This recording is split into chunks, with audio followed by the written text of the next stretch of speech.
Translation. Learned circles have positively concluded that the infallible purpose of the advancement of knowledge, namely austerities, study of the Vedas, sacrifice, chanting of hymns, and charity, culminates in the transcendental descriptions of the Lord, who is defined in choice poetry. Purport. Human intellect is developed for advancement of learning in art, science, philosophy, physics, chemistry, psychology, economics, politics, etc. By culture of such knowledge, the human society can attain perfection of life. This perfection of life culminates in the realization of the Supreme Being, Vishnu. The Shruti, therefore, directs that those who are actually advanced in learning should aspire for the service of Lord Vishnu. Unfortunately, persons who are enamored by the external beauty of Vishnu Maya do not understand that culmination of perfection or self-realization depends on Vishnu. Vishnu Maya means sense enjoyment, which is transient and miserable. Those who are entrapped by Vishnu Maya utilize advancement of knowledge for sense enjoyment. Sri Narada Muni has explained that all paraphernalia of the cosmic universe is but an emanation from the Lord out of his different energies, because the Lord has set in motion by his inconceivable energy the actions and reactions of the created manifestation. They have come to be out of his energy. They rest on his energy, and after annihilation, they merge into him. Nothing is therefore different from him, but at the same time, the Lord is always different from them.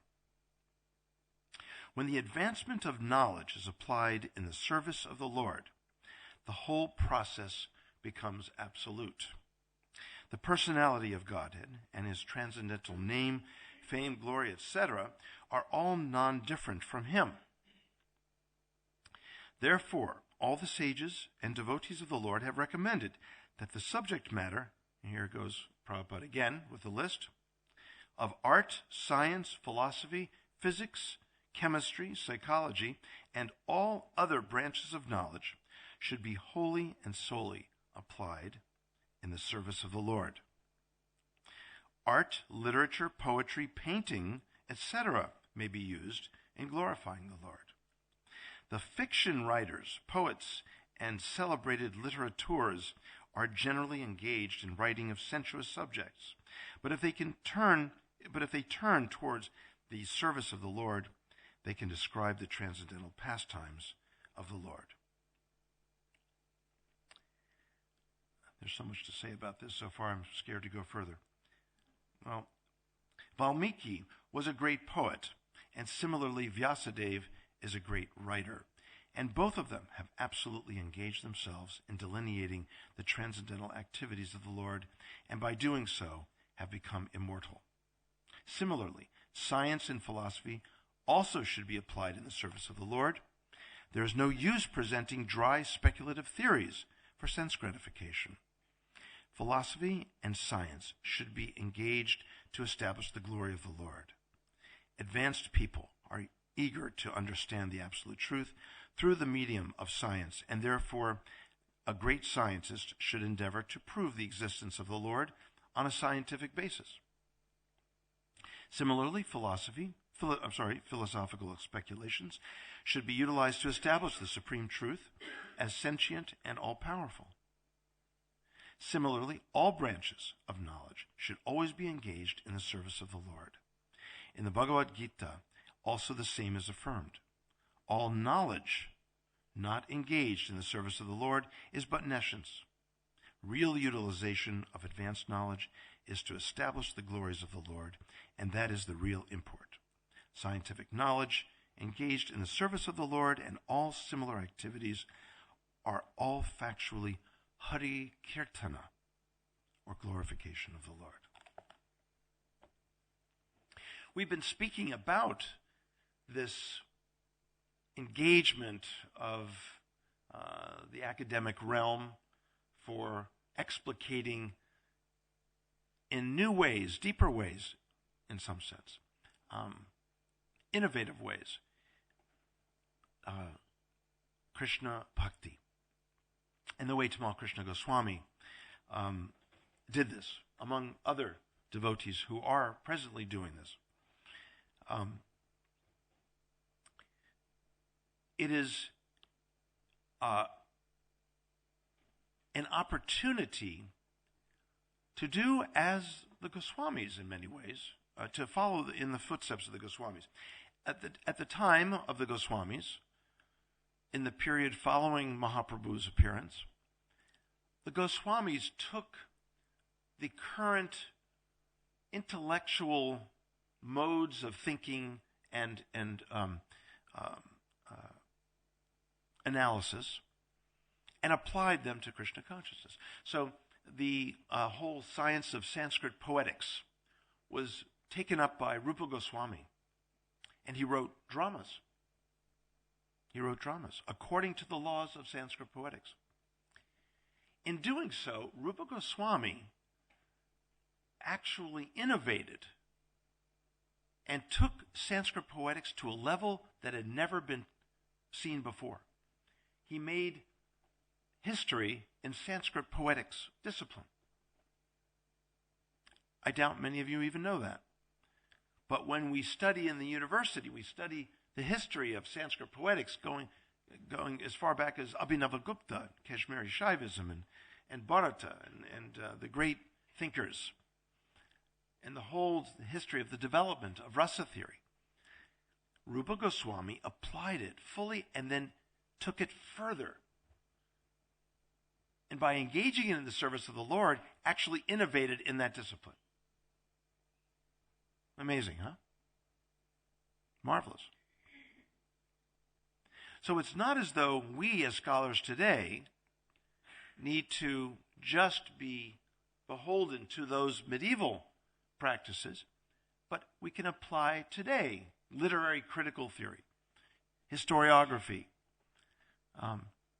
theological method. We can take the tools, the intellectual tools of today, and apply them to the task of explicating our great treasures in the Vaishnava theology. It's marvelous. And it's interesting, going to the university and encountering other people of different persuasions and different angles of understanding and different applications of different disciplines.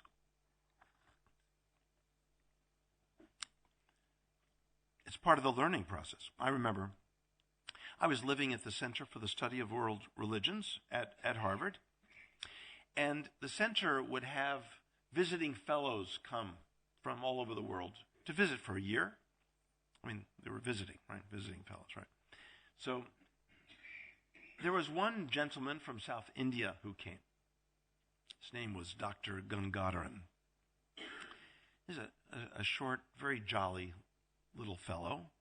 He was a practitioner of Shaiva Siddhanta. And he was from Bangalore. And I had lived in Bangalore for the Smithsonian project that I was working on a few years back. So Dr. Gangadharan, he came to know that I was a devotee, and so he said, Graham. He did not know how to say Graham. Okay, so he said, Graham, I am very interested in going to the Krishna temple in Boston. Can you take me? I said, well, certainly. I'd be happy to take you. He said, on Sunday they have program? And I said, yes, Sunday program is good. And so we made arrangements. I said, my car's in the back of the center. We can meet there. And I'll take you to the temple. I said, this beautiful temple. So Sunday came around and we loaded up in the car.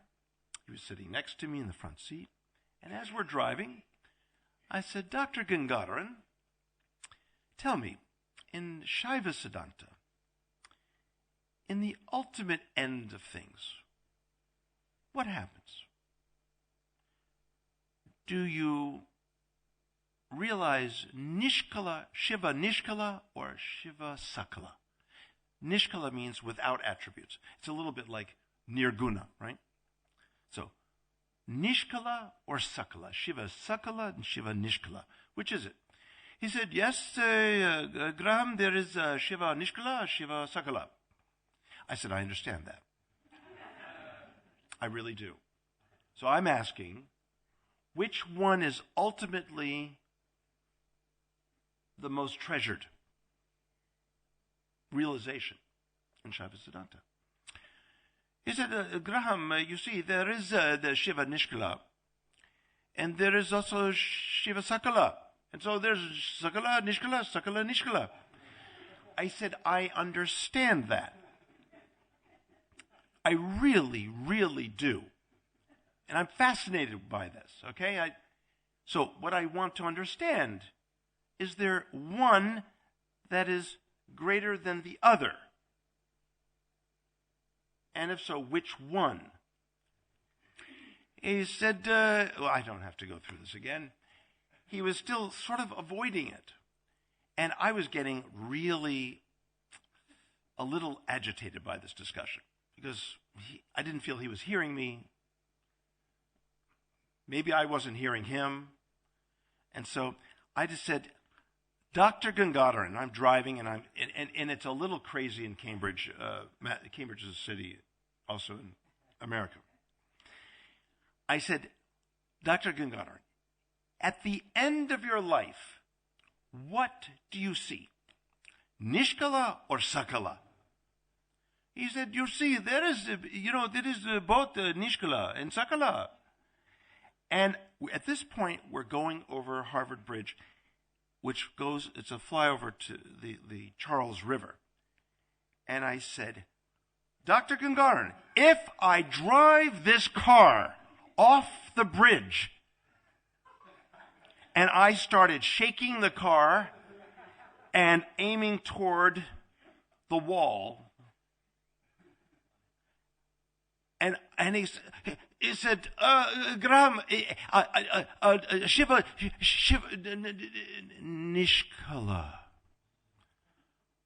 I said, thank you. We did not end up going over the bridge. I started driving calmly. But I felt I had to force it out of him, you know. I'm embarrassed to tell you, I did threaten his life. But it did work. What's interesting about this discussion to me is while I was very happy that I squeezed this answer out of poor Dr. Gangadharan, later, after maybe a year or two, I realized that actually I was unfair. Not that I was unfair to threaten his life. I approve of such things, but of such methods. But really, in his tradition, they don't like to say which one. They really are sort of both, in some sense, equal, working together. Although he did say ultimately Nishkala, which is also revealing. And in a way, this corresponds to stories of Shiva and the Jyotirlinga and his Shiva popping out of it and then Shiva popping back into the light and so on. And it makes sense that as personalistic as Shaivism can be, there's this kind of backdrop of the Nishkala, Shiva Nishkala. But in Bhagavad Gita, we understand avyaktam vyaktim apanam manyante mam abbuddhyaha, right? What is it? What is it? Param. My memory's going crazy. Something param dhamam. What's that? Param bhavam. What's that? Mamavyam anuttamam, right? That was the fourth line. Anyway, I was attacked last night by questioners at the Soho Temple till about 10 o'clock. So It's taken its toll on me. I had a lot of fun. It was great. It was great down there.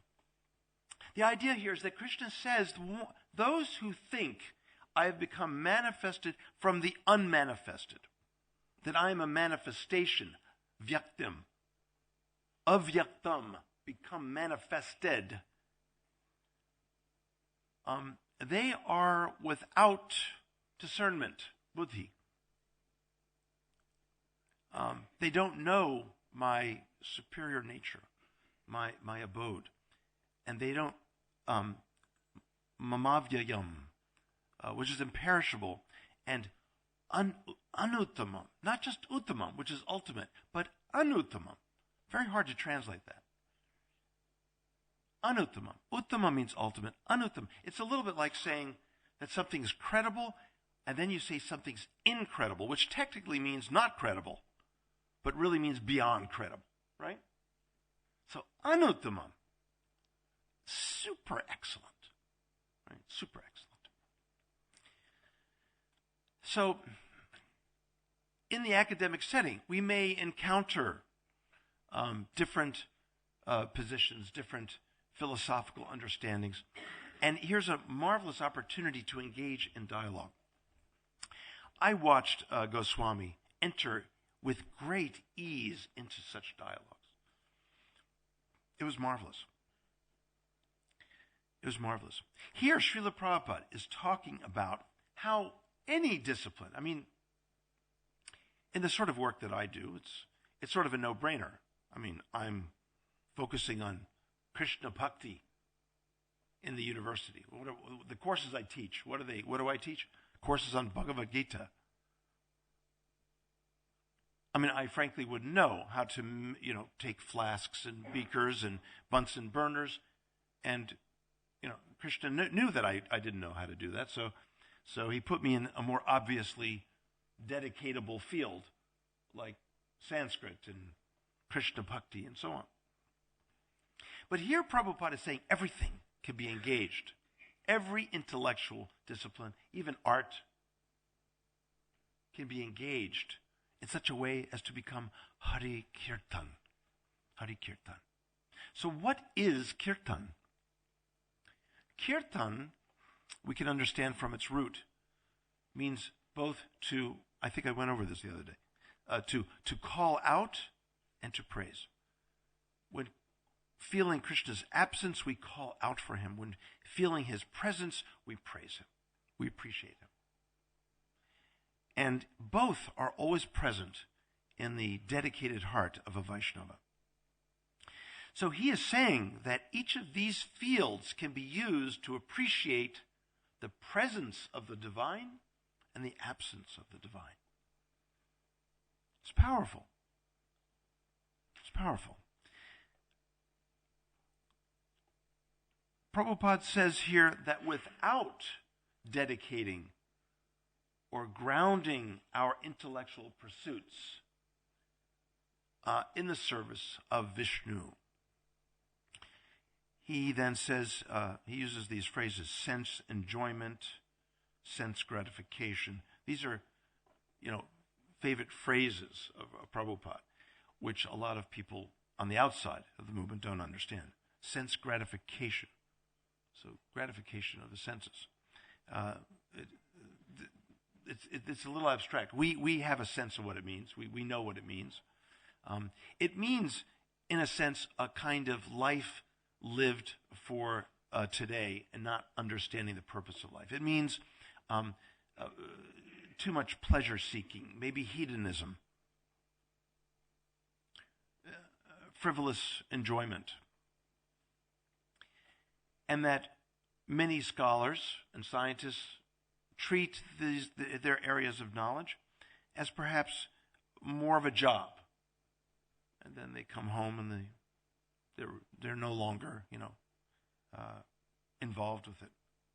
But I tell you, anyone who gets a doctorate in a field, they give so much of themselves to it that I think at least in part, it becomes something that's quite a passion for them.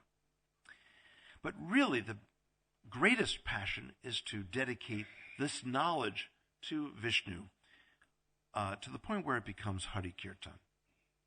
Prabhupada says here's the fiction writers, poets, and celebrated literateurs are generally engaged in writing of sensuous subjects. Someone told me about a book that's come out, and it was a book written by a housewife who just felt like writing about very erotic subject matter. And she's made hundreds of millions of dollars. She sat down one day and wrote a book. I mean, when I heard this, I thought, well, maybe I should do this. That's not my swadharma. It's sad, in a way, because the only way this woman made so much money is because so many people bought the book, right? And so many people bought the book is because they are needing to vicariously enter into this kind of erotic subject matter. They're obviously dissatisfied with their lives. They are lonely. They're isolated. They're not fulfilled. And that's why this woman made so much money. It's not particularly great literature. It's exactly what Prabhupada's talking about here. Writing of sensuous subjects. So here's the crying need of the soul, is to be fulfilled in heart. And this is simply not happening. But if they were to have their eyes gazing at these beautiful forms, they could begin a process of being fulfilled. Right?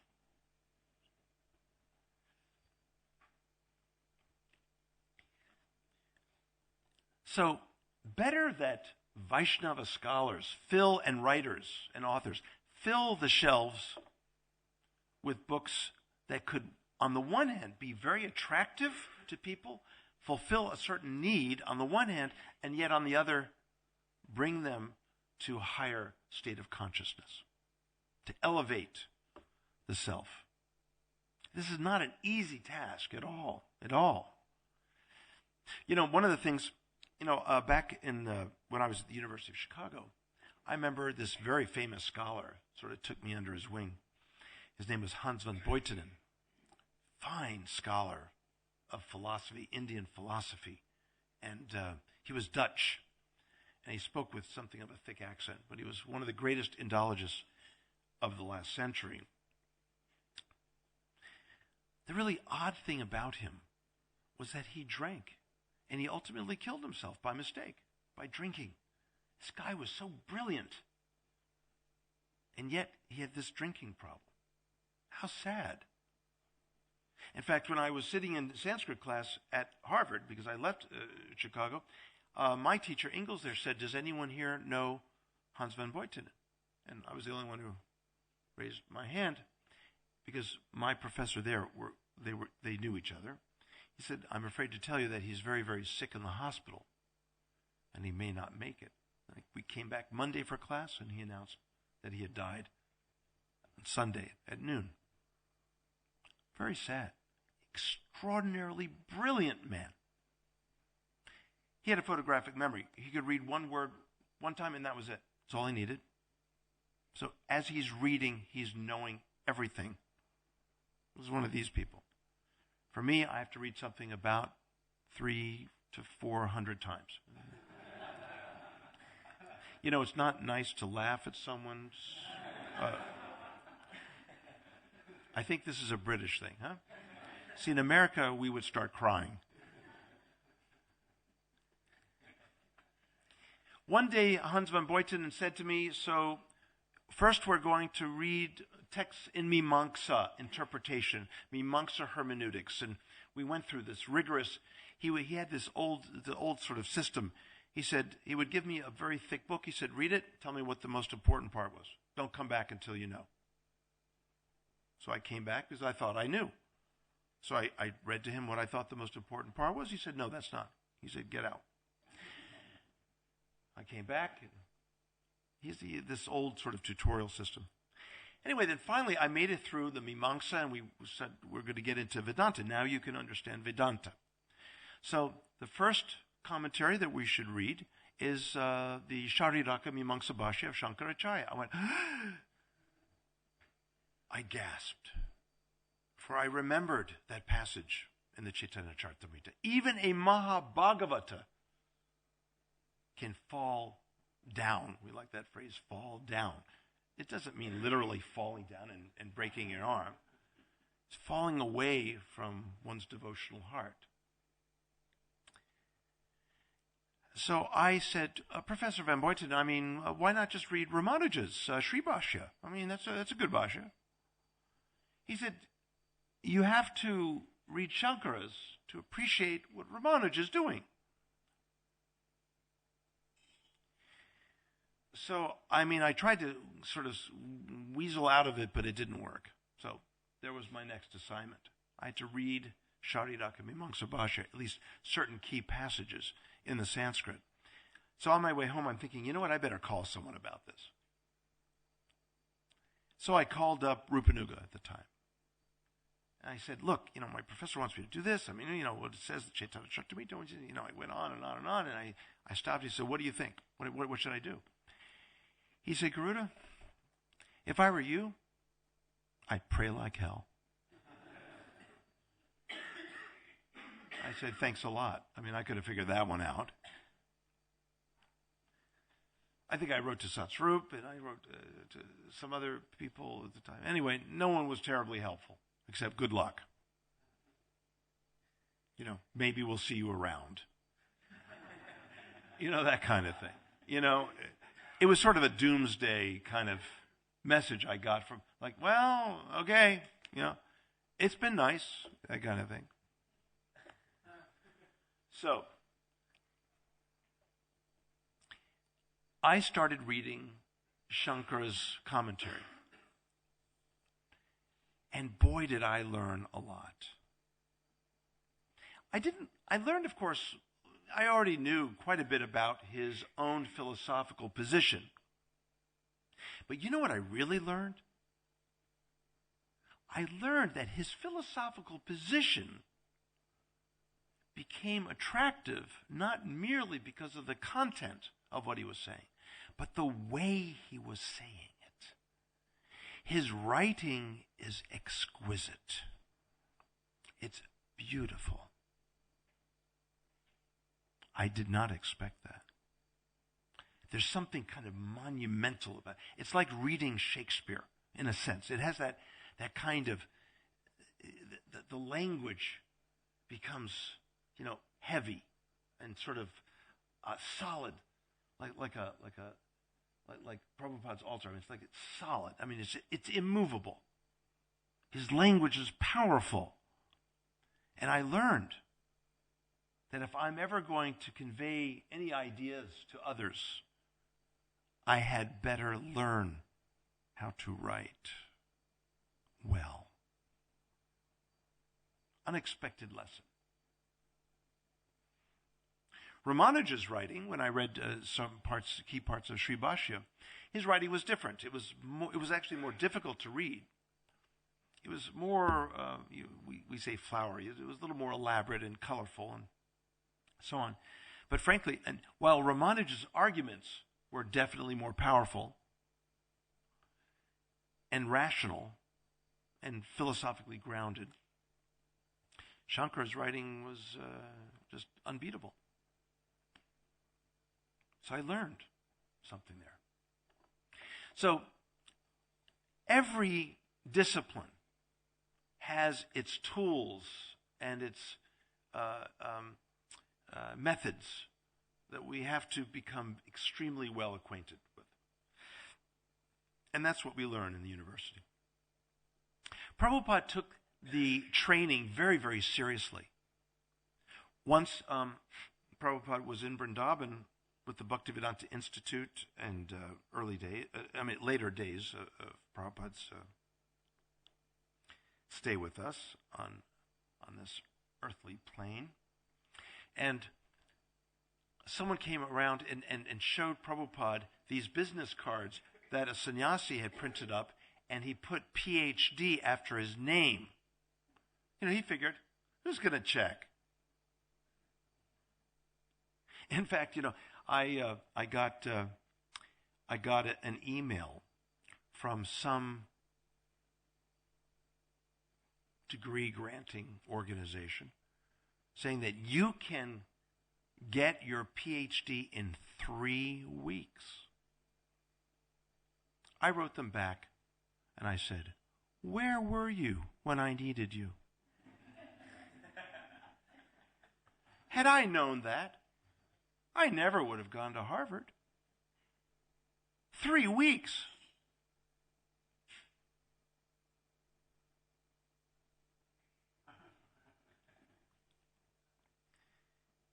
So there are diploma mills, as we call them, right? Cheap, So Prabhupada saw these cards, and he was angry. He said he may not do this. He has to have PhD from university, and he has to work with Swarup Damodar, because Swarup Damodar was sort of the symbol of intellectual activity at the time. Once Shubhananda came to Prabhupada and said, Prabhupada, I would like to write a book on Vaishnava psychology. The first thing that Prabhupada asked, so what are your qualifications? At that point, Shubhananda felt a little uncomfortable because, like myself, he was a high school dropout, but he didn't go on, like myself, to get the kind of qualifications about which he was speaking, right? Or expecting. So he said, well, Prabhupada, my qualification is your books. And Prabhupada was conciliatory. He said, okay. But the first thing, he was hoping to hear, I have a PhD in psychology.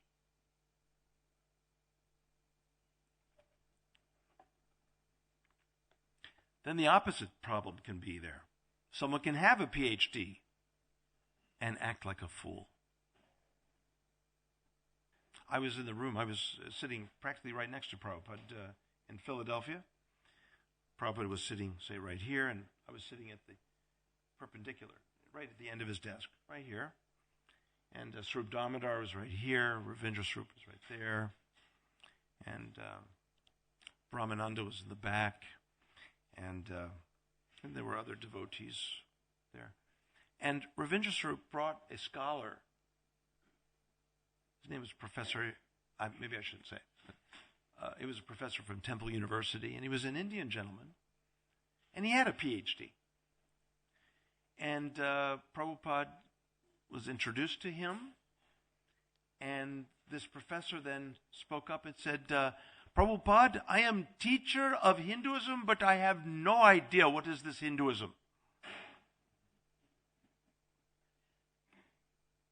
Prabhupada had this quizzical expression on his face. And he said, you're telling me you are a teacher of Hinduism, but you have no idea what is Hinduism. If there was one thing Prabhupada could not stand, was hypocrisy and a false show of humility. He did not like that. Prabhupada was extremely sober, straightforward person. And this kind of ostentation was intolerable for Prabhupada. And boy, you should have seen what happened. I was practically shaking right now. Prabhupada pressed him. So how is it that you can teach something that you don't know anything about? And he would insist, Prabhupada, it's just that I teach this, but I don't know what is this Hinduism. He persisted. This was not a good idea. Prabhupada got a little louder. And he even got angry. I never saw Prabhupada get angry like this. Not that I was around Prabhupada extensively, the way some of our God brothers and God sisters were, but I even rarely even heard of Prabhupada being this way. But he was furious. He was so furious that Brahmananda ended up ushering out of the room.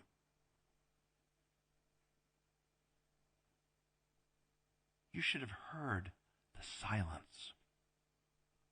If you could hear silence, you could hear it there. It's just like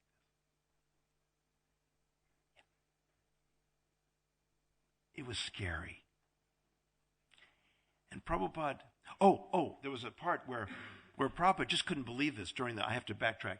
Prabhupada turned to Swarup Damodar and said, here's our PhD.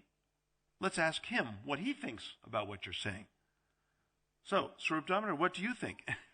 So funny. Swarup Damodar, in his very innocent way, he said, Prabhupada, I think he has rascal.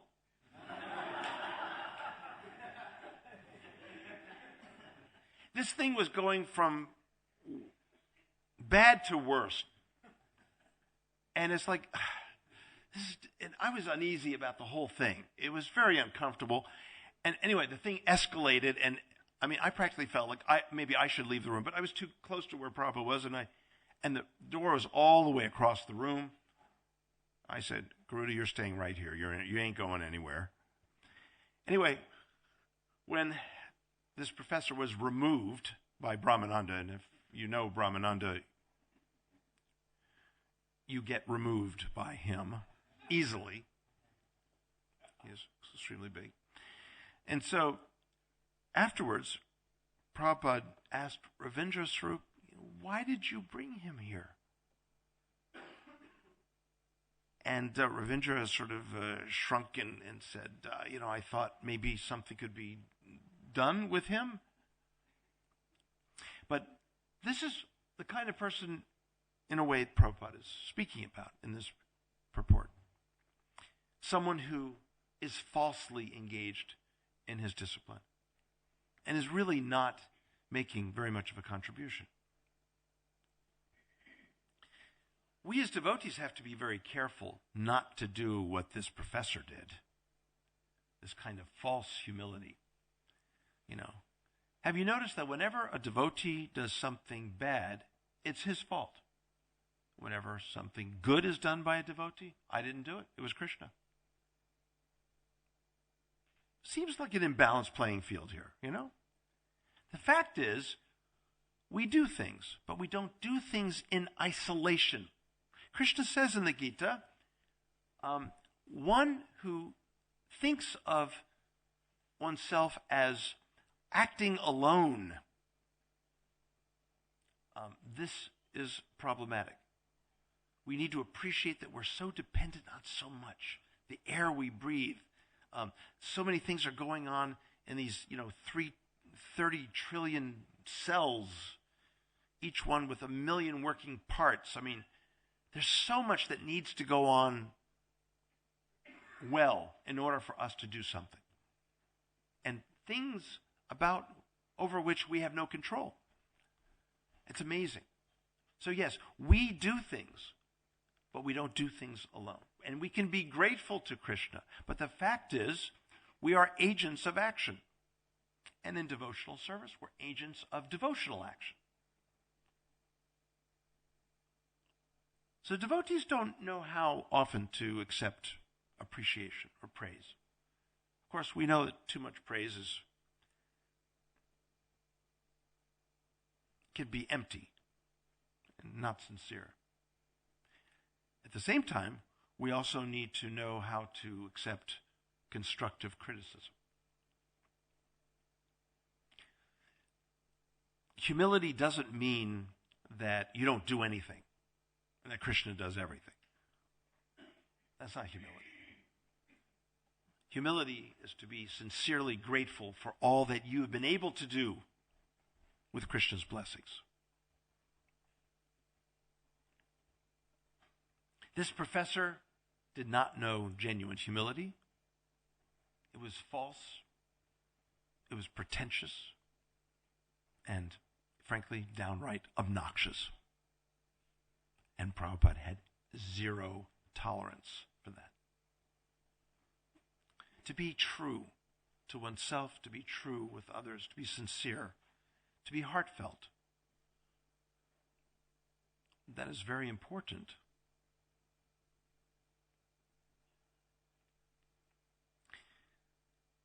So, Hari Kirtan.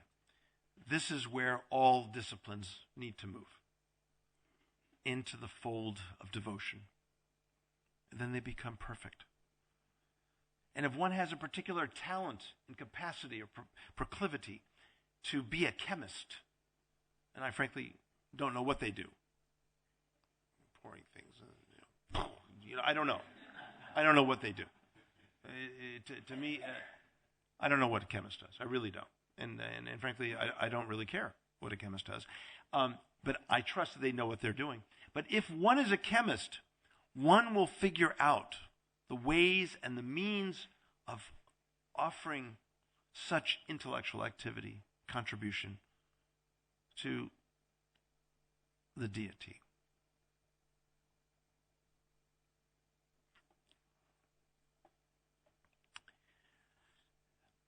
So I've really enjoyed my visit here, I have to say. I've actually understood pretty much most of what was said in a British accent. I've picked it up. I was pretty good. Pretty good. Believe it or not, there are times when I cannot understand some of you, but most of you I've understood. The accent, it's not too thick. Yeah, I couldn't understand the thing he said. Yeah, that's right. Oh, is that why you were pointing to him? Yeah, he's difficult. No. Actually, I don't think I've ever talked to you. But anyway, that's all right. But the idea is that... but I really enjoyed this. This is a beautiful temple, very vibrant. People come here to celebrate the holy name and, frankly, to all hours of the night. One night, I remember, I could hear it all the way up on my room in the 3rd, 4th, 8th floor, wherever I am. Whoever made arrangements here put me as far away from everyone else as possible. I understand that. It's safe. It's safe to do that with guests. You don't really know what they're about. That's good. You locked me up in the very top of the Brahmachari ashram. That's great. Isolation. But I really do appreciate coming here and having the opportunity to present a little bit what Goswami and, of course, myself have worked on. And this general field, so much, it's incredible the kind of headway that's being made. The work that Shaunaka Rishi is doing in Oxford, unbelievable. It's a dream. It's a dream. Work that's being done in India, gathering sacred texts and commentaries, original works, original handwritten works of Bhaktivinoda Thakur and Bhaktisiddhanta Saraswati. I mean, unbelievable what's happening. This is just a dream.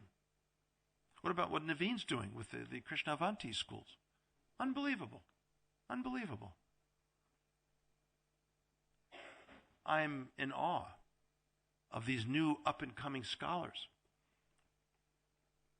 And how, if you told me 20 years ago, one day, Garuda, Oxford will be flying you over the big puddle to examine another devotee getting his or her PhD, I would have said, you're insane. That's what I would have said. You're insane. That's too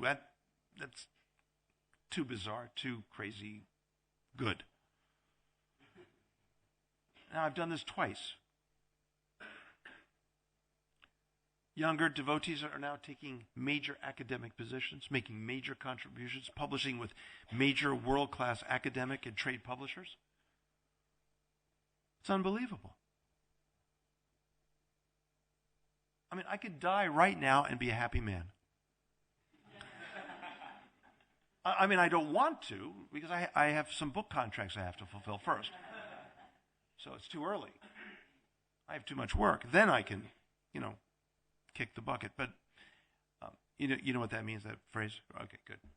I just, the cultural differences between America and Britain is just astounding.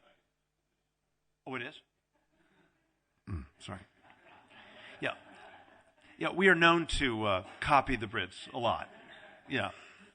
Americans, we have no culture. We do. We imitate you folks. But it really is an amazing thing. I wish other parts of ISKCON would evolve and mature and become sophisticated in the ways that I see the intellectual realm. I'd like to see more done. We're a movement that has had an enormous amount of talent come through it. But I'm not sure we've engaged it properly. I'm not sure. In fact, I'm sure we haven't. You've been around for 41, 42 years. I mean, Steve Jobs, you ever heard that name? All right.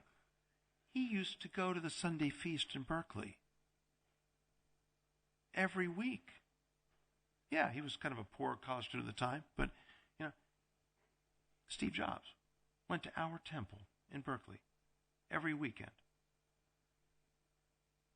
And they had him washing dishes. There's nothing wrong with washing dishes. I wash dishes.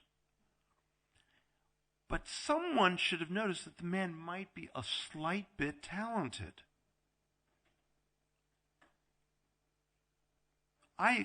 To this day, I have built my own ability to exert myself, to be energized in devotional service, despite my age, 89 years old. We in America are very well preserved. Because we have sunshine, actually, in America. Now that we have over you guys. Yeah, that hands down. You may have culture, we have sun. Okay? I just want you to know that. But from those early days of discipline, right? I mean, but while I was, washing floors and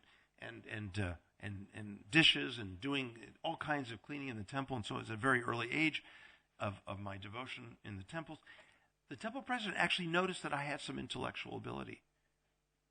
His name was Damodar. He was the early Damodar in 26 Second Avenue. He was running the temple in D.C. And he used to come into the room where I was washing the floor and start reading Plotinus to me. I said, this is an unusual, unexpected thing. And he said to me, Garuda, the only thing Plotinus is missing is the name Krishna. Everything else is pretty much what we say. And then he'd walk out. Things like that sort of stuck. But Steve Jobs didn't have the benefit of someone who perceived that maybe there was some ability here. There's nothing wrong with in fact, cleaning is very important. When Prabhupada gave us Brahman initiation, he talked about cleanliness. How unexpected was that? You're getting this very exalted initiation, and he says, be clean.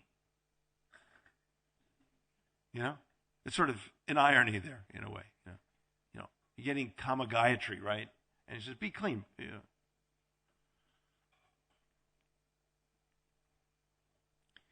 We have treasures. I'm not sure we're delivering them to others.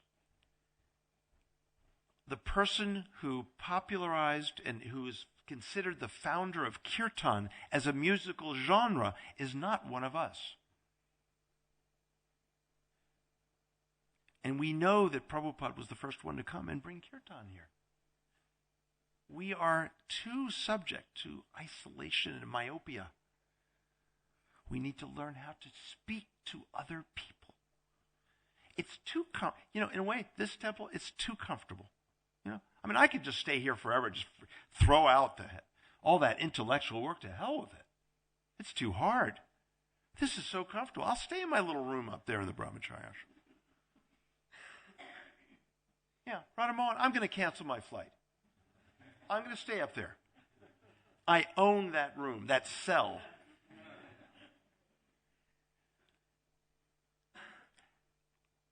It's too comfortable here. It's beautiful. But if we don't take what's beautiful here and really extend it to others, then what are we doing? Prabhupada brought kirtan to this country. We learned kirtan. The other night, I heard second generation, third, fourth, I don't know, by now, I don't know, maybe it's fourth, I don't know, I lost count. Singing beautifully, just beautifully. And yet there was a fellow who was not part of our tradition, whose name, for even a bigger slap in the face, his name happened to be Krishna Das. And he doesn't even worship Krishna. He worships Hanuman, which is fine. It's wonderful. Hanumanji is, but that Hanuman is absolutely adorable. He is so cute. He is adorable. He's just the right amount of plump and he's just beautiful. He's just absolutely beautiful. And the way he's sitting, anyway, this is a digression. But anyway, the point is irresistible. But the idea is that we should have been the ones to establish kirtan as a musical genre. To me, and you may disagree with me, I don't know, but to me, Krishna was telling us something. We are too insular. Even when we go out and we give people, we maybe give people books and so on, it reminds me sometimes of the way I saw Americans coming to India for vacation in Delhi. It is the ugliest scene I've ever encountered, ever. They come in their shorts and they're yelling to their wives and hey, their Knopf place, the tourist trap, all of the Emporia are there, which I happen to like. They're beautiful displays. But when I saw Americans acting like this, I would run the other direction. I was so embarrassed. And in India, when I lived there, I would always talk with an Indian accent so no one could know I was American. And in fact, when I stayed there long enough, my skin got a little darker, and my hair used to be black. And everyone there thought I was a Kashmiri. He says, "You are from Kashmir?" I said, "Yes, of course." But I moved to Delhi because it's too cold up there. I was totally convincing. I still am convincing. I've even convinced myself that I'm from Kashmir. But that's coming from an emotionally unstable person. So we have to not take. In any case, we have a lot of work to do. We can always increase, always improve, always refine, always mature. Each one of us in our own save us. But anyway, I think I'm over time here. I think we have to. Do we have time for a couple of questions or?